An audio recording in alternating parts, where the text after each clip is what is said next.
네, 이 시간 오늘 새벽에 끝난 FOMC 회의를 중심으로 한 시사점 알아보면서 또 투자 전략 세워보겠습니다. 한경 베스트 애널리스트 오늘 이 시간도 모셨습니다. 신한투자증권의 하건형 연구위원 나오셨습니다. 어서 오세요. 네, 안녕하십니까. 네, 일단 오늘도 새벽 일찍 일어나셨을 것 같은데 총평부터 해주시죠.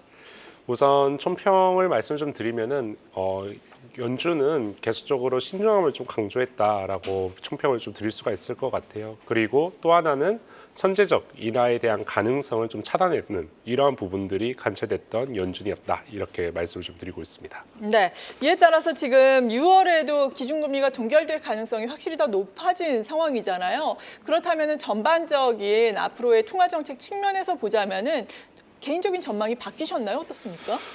당초에는 이제 저희가 6월달, 9월달 이렇게 두 차례 금리 인하를 좀 생각을 했었는데요. 이번 이제 FOMC 회의를 보면서 7월과 9월로 이렇게 금리 인하에 대한 시점을 약간 조금 후퇴를 시켰습니다. 네. 전체적으로 이제 금리에 대한 경로들이 그렇게까지 바뀐 거는 없는데요. 다만 시장에서는 이 연준의 좀 더 비律기파적인 태도를 좀 기대를 했던 것 같아요. 아무래도 유럽 중앙은행이라든지 영라은행 이러한 이제 비미국 국가들은 좀 더 완화적인 통화 정책에 대한 스탠스를 드러내고 있는 상태이거든요. 그러다 보니까 미국도 이제는 그렇게 되는 거 아니야? 관세로 인해서 경제가 죽어가려고 하는데 이 부분들에 대해서 좀 더 적극적으로 대응하지 않을까라는 이러한 이제 생각들을 했는데 그 부분들에 대한 생각을 이제 연준은 좀 차단했다 이렇게 보시면 될 것 같습니다. 네, 이런 가운데 약간은 매파적인 또 코멘트를 했잖아요. 고용과 관련해서 실업과 그리고 인플레와 관련해서 인플레이션에 대한 우려를 표명을 했는데 사실 4월 고용 지표까지는 좀 괜찮게 나오지 않았습니까? 네. 이러한 지표로 확인이 될 수 있는 부분은 언제부터일까요?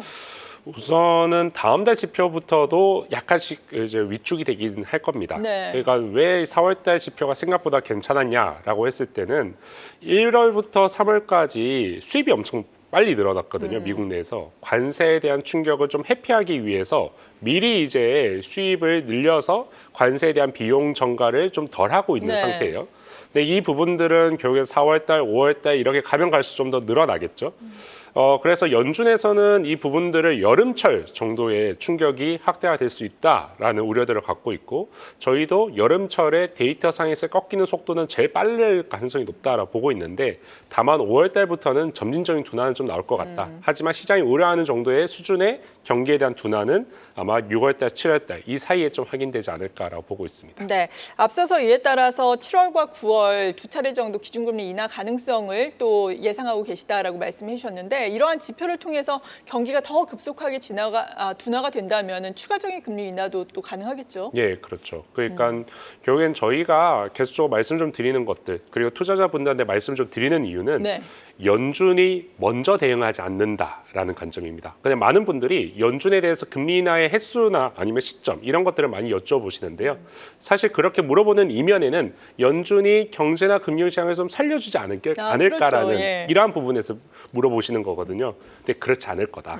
오히려 연준이 금리 인하를 하는 시점은 그 전에 이미 경제나 금융시장이 상당 부분 위축되어 있는 것을 확인한 다음에 그 충격을 좀 반감시키는 관점에서 뒤에 이제 금리 인하가 나올 것이기 때문에 저희는 연준의 금리 인하의 횟수라든지 시점이 그렇게 중요하지가 않다. 오히려 그 전에 경기가 잘 버티고 있는지 없는지 이런 것들을 확인하는 게 오히려 투자자들 분들 입장에서는 더 중요한 구간이지 않을까라고 보고 있습니다. 네, 관세 불확실성이 좀 빠르게 해소가 되어야 이러한 경기 측면에서도 둔화가 좀 덜 이루어지지 않을까라는 생각을 하게 되는데 이번 주말에 스위스에서 미중 간에 또 무역 분쟁과 관련된 회담이 예정이 돼 있잖아요. 이 부분과 관련해서 어떤 기대 가지고 계세요?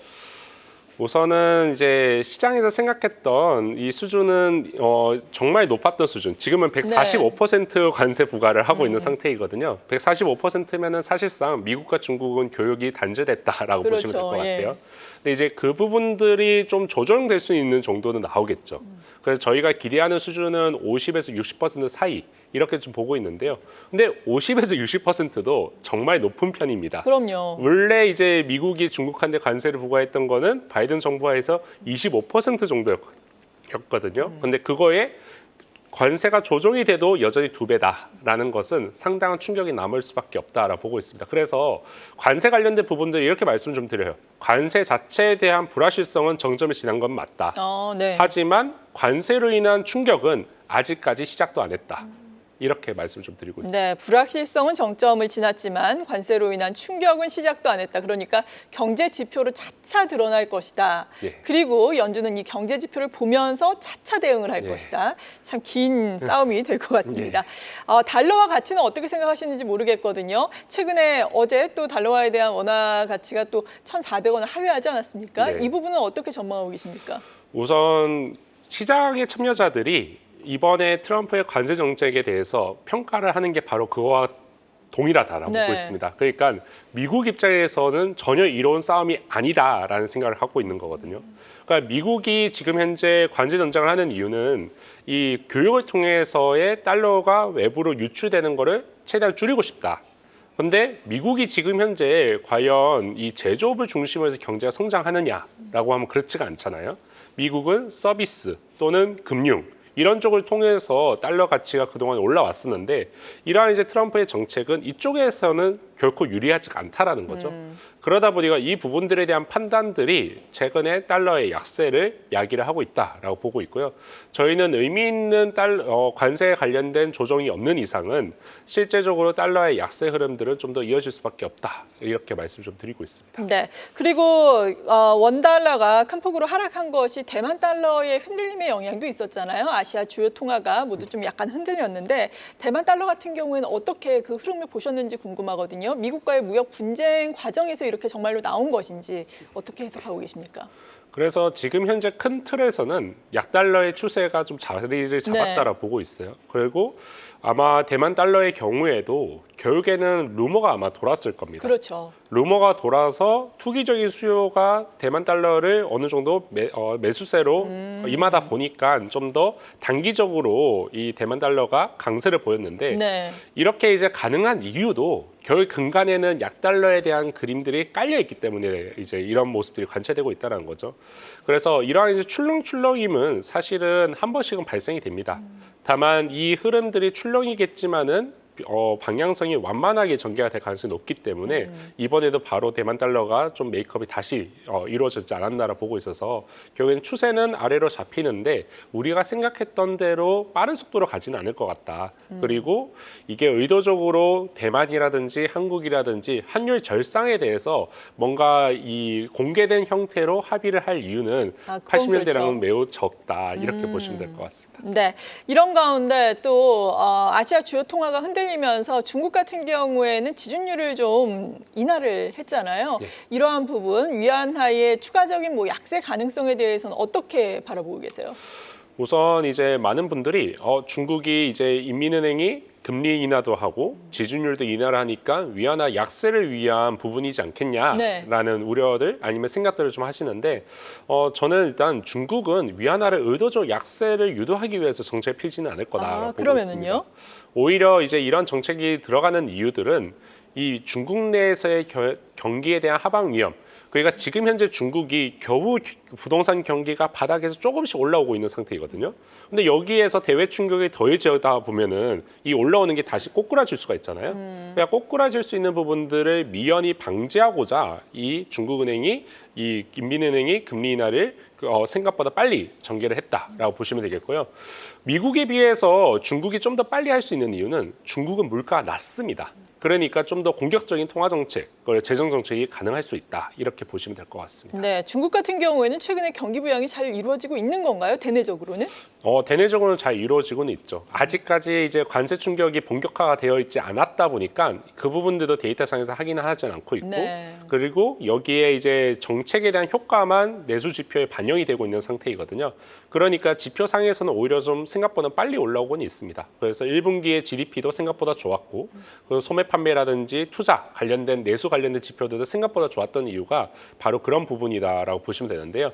다만 이제 중국도 이제 결과적으로 경계라는 부분들은 미국의 이 관세 충격이 본격화되는 구간, 즉 여름철 네. 이때에 대비를 해서 미리 좀 선제적으로 정책 대응을 하고 있다.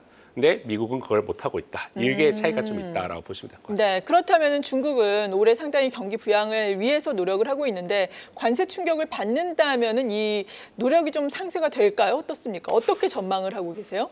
참고로 이제 IMF가 올해 중국의 성장률을 4% 초반으로 제시를 네. 했습니다. 작년에 5% 성장인 걸 감안을 하면은 대폭 이제 하향되는 그러네요. 거거든요.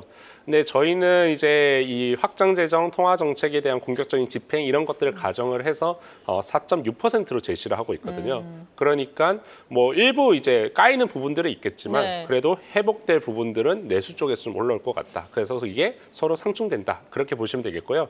투자자들이 생각하는 심리, 그러니까 이 경기에 대한 판단들은 생각보다 나쁘지는 않을 겁니다.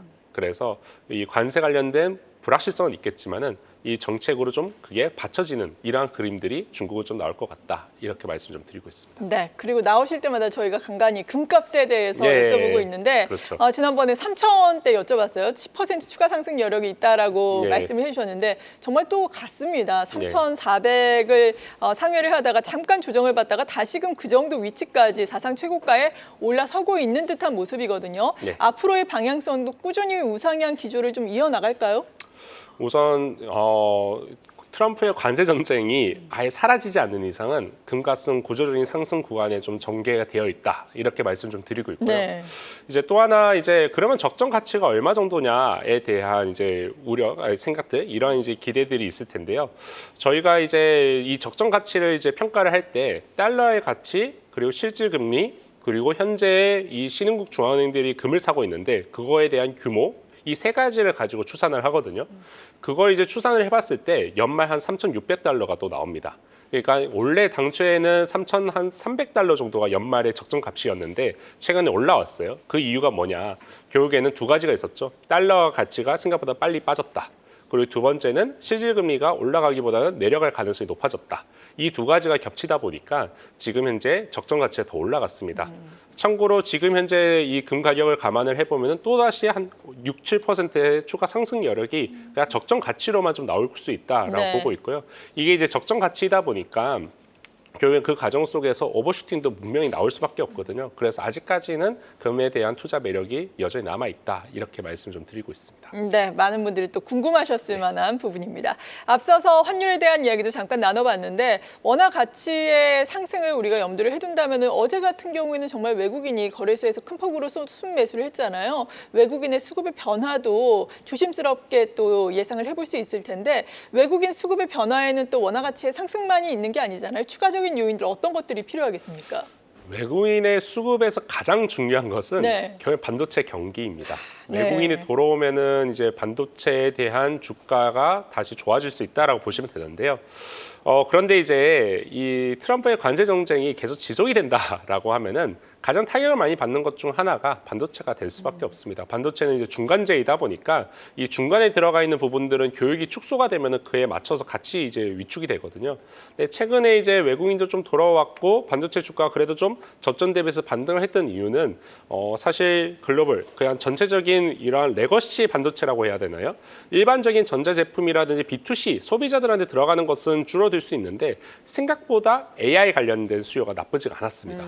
그래서 이쪽이 버티다 보니까 이쪽에서 수급이 좀 들어오고는 있는데 사실 저는 불확실성이 아직까지 많다라는 것을 감안을 해보면은 이 외국인이 추세적으로 사기에는 좀 어렵지 않을까라는 생각들을 하고 있습니다. 네, 역시나 반도체 쪽의 불확실성이 해소가 되어야 한다라고 말씀해 주셨고 5월의 투자 전략 마지막으로 세워주신다면요. 5월달 같은 경우에는 지금 현재 이 불확실성이 계속 좀 남아는 있지만은 이 불확실성으로 인해서만 이제 움직였던 주가의 레벨 다운이 불확실성이 생각보다 펀더멘털 훼손으로 당장 이어지지 않다 보니까 메이크업이 이루어졌던 게 지난 4월달, 5월달 중순까지의 그림인데요. 이 펀더멘털에 대한 악화가 당장 나오지 않는 구간까지는 시장의 반등세가 불안하지만 좀 유지가 될 수 있다라고 보고 있습니다. 다만 이제 펀더멘털에 대한 악화가 어느 정도 예상이 되어 있는 구간이다라고 생각을 하면은 사실 지금 현재 레벨에서는 추가적인 비중 확대에 대한 그림들은 추천을 드리고 있지는 않습니다. 오히려 좀 더 이제는 리스크 관리가 좀 더 필요한 구간이다라고 말씀 좀 드리고 있고요. 또 하나 이제 여기에서 이제 업종이라든지 이런 것들을 볼 때 어떤 것들이 중요하냐라고 했을 때 결국에는 관세 관련된 불확실성 자체가 계속적으로 장기화될 거고 이걸로 인해서 이제 충격이 지표로 확인되는 구간들이 얼마 남지 않았기 때문에 결국에는 계속적으로 관세에서 벗어나 있는 업종들, 대표적으로 지금 현재 조선방산이 여기까지에 대표적으로 들어가 있던 부분이고, 여기에 인터넷 소프트웨어 게임이라든지 이런 관세에서 좀 벗어나 있는 바이오라든지 이런 부분들을 계속 보거나, 아니면은 이 외국인들이 이제 아직까지 코스피라든지 주식시장으로 들어오기 어려운 환경이다라고 네. 하면은 결국 개인이나 기관 이런 쪽에서 주도를 할 수밖에 없거든요. 그러면 개인이나 기관, 특히나 이제 개인 자금이 주도를 할 것이다라고 보면은 여전히 중소형주 중심으로의 플레이가 유지가 될 수는 있겠지만은 이것도 길게 보기에는 좀 어렵지 않을까. 그래서 전체적으로 봤을 때 조금 호흡을 좀 짧게 가져가는 가운데서 중소형 중심으로의 대응을 여전히 5월 달에도 좀 이어갈 가능성이 높다. 이렇게 말씀을 좀 드리고 있습니다. 네, 잘 알겠습니다. 시장을 둘러싼 환경에 대한 분석에서부터 이에 따른 투자 전략까지 자세하게 한경베스트 애널리스트로부터 들어보는 시간이었습니다. 오늘 이 시간 신한투자증권의 하건형 연구위원이었습니다. 고맙습니다. 예. 계속해서 다양한 경제 이슈를 알고 싶다면 구독과 좋아요, 알림 설정 부탁드립니다. AI 캐스터 권미정이었습니다.